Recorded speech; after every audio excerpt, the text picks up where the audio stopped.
హల్లెలూయా. ముందుగా తండ్రి దేవునికి స్తోత్రాలు తెలియజేస్తున్నాను. చివరి వందనాలు చేస్తున్నాను.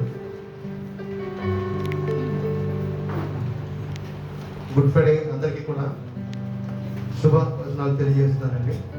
మహా శుక్రవారం కొరకే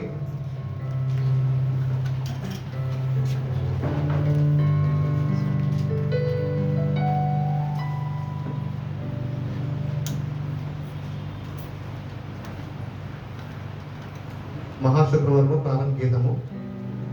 నిశ్చయముగా అతడు మన రోగములను భరించెను, మన వ్యసనములను వహించెను, మన అతిక్రమములను బట్టి అతడు గాయపరచబడెను, మన దోషములను బట్టి నలుగగొట్టబడెను.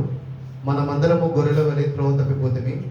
యెహోవా మన అందరి దోషములను అతని మీద మోపెను.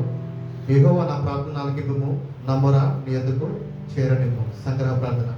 సర్వశక్తి గల దేవ, ఎవరి నిమిత్తము మా ప్రభువైన యేసుక్రీస్తు దుష్టుల చేతులకు అప్పగింపబడుటకును శిలువ మీద మరణము నొందుటకును సమ్మతించెను, ఆ నీ కుటుంబమును కటాక్షించమని నీతోనూ పరిశుద్ధాత్మతోనూ సదా ఏకదేవుడై యుగయుగములు జీవించుచు పరిపాలించునుండు నీ కుమారుడును మా ప్రభువైన యేసుక్రీస్తు ద్వారా నేను వేడుకొనుచున్నాము. ఆమేన్. ఉద్గమన గీతము. మన అతిక్రమములను బట్టి అతడు గాయపరచబడును, మన దోషములను బట్టి నలుగగొట్టబడెను, మన సమానార్థమైన శిక్ష అతని మీద పడెను. అతడు పొందిన దెబ్బల చేత మనకు స్వస్థత కలుగుచున్నది. అతడు తనకు కలిగిన వేదనను చూచి తృప్తి నందును. చదవనుగాక.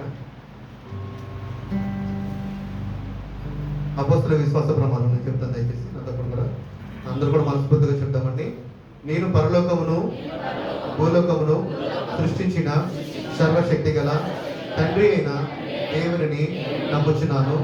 ఆయన జనితైక కుమారుడును మన ప్రభువునైన యేసుక్రీస్తును నమ్ముచున్నాను.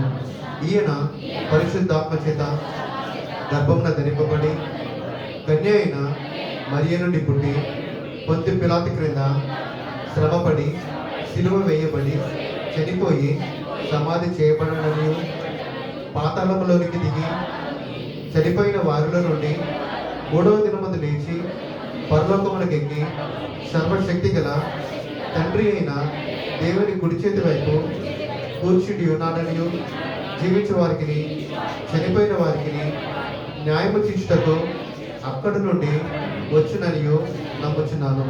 నేను పరిశుద్ధాత్మని నమ్ముచున్నాను. పరిశుద్ధ క్రైస్తవ సంఘమును, పరిశుద్ధుల ఐక్యమును, పాప పరిహారమును, శరీర పునరుత్థానమును, నిత్య జీవమును ఉన్నవని నమ్ముచున్నాను. ఆమేన్. మన మధ్యలో ఫిలిప్పై గారు ఉన్నారు. వాక్యాన్ని దేవుని